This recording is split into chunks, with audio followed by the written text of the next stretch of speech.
KBR news కి స్వాగతం. అంటే మేము గట్టిగా ఉండాలంటే వీళ్ళు రాకూడదు. అదే జరిగింది. ఈ మీటింగ్ వల్ల అందరికి ఉపయోగపడాలంటే ఏం చేయాలి? మేము లాని గట్టిగా ఇంప్లిమెంట్ చేయాలి. మేము ఇంప్లిమెంట్ చేస్తే మీరు ఎవరు బయటకు రారు. ఇక్కడికి సార్ సంతకి వెళ్తున్నాం, లేదా రోడ్డుకి వస్తున్నాం, ఎంఆర్ ఆఫీస్కి వెళ్తున్నాం, పోలీస్ స్టేషన్ వస్తున్నాం. మళ్ళీ ఎవరో ఇందులో బాగా చదువుకున్నాడు, హైకోర్టులో ఆర్డర్ ఉందండి, 15 కిలోమీటర్ల లోపల అయితే హెల్మెట్ అవసరం లేదు ఉన్నారండి అని ఎవరో ఫోన్ చేసి ఒక ఆర్డర్ కాపీ చూపిస్తాను మనం ఏదో గొప్పకి. ఇంటికి 15 కిలోమీటర్లు యాక్సిడెంట్ అవదా? వాడు కావడా?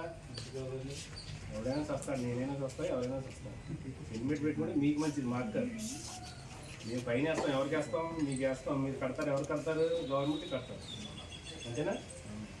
అందుకని మీరు జరగరాని నష్టం జరిగిందనుకోండి, మీ కుటుంబం రోడ్డు మీదకి వస్తుంది, మీ ఇంట్లోనే ఓ నష్టం. మారేం పోతే మేము మీటింగ్ పెడతాం. మేము మా అవగాహన సదస్సులు ఏర్పాటు చేయడం జరుగుతుంది.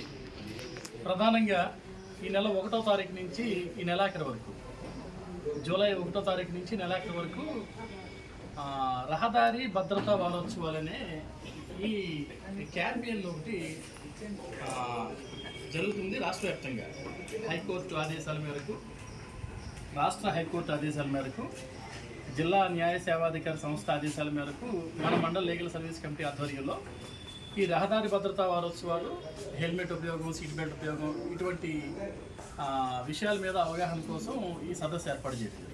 అయితే ఇందులో మేము చెప్పాల్సింది ఏంటంటే, ఈ న్యాయ అవగాహన సదస్సు ఎందుకంటే, ఈ కార్యక్రమానికి న్యాయ అవగాహన సదస్సు ఏంటంటే, జనరల్గా హెల్మెట్ పెట్టుకోవాలని, సీట్ బెల్ట్ పెట్టుకోవాలని, రోడ్డుకి ఎడం వైపునే ప్రయాణం చేయాలని, ఎడం వైపున నడవాలని, లైసెన్స్ ఉండాలని, పొల్యూషన్ ఉండాలని, బండికి ఇన్సూరెన్స్ ఉండాలని, ఇవన్నీ కూడా అందరికీ తెలిసిందే.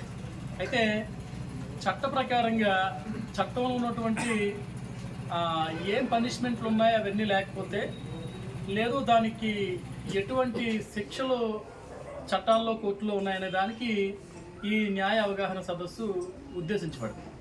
జనరల్గా మీకు ఈ జూలై 1వ తారీఖు నుంచి కేంద్ర ప్రభుత్వం కొత్త చట్టాలను ప్రవేశపెట్టింది. కొత్త చట్టాలంటే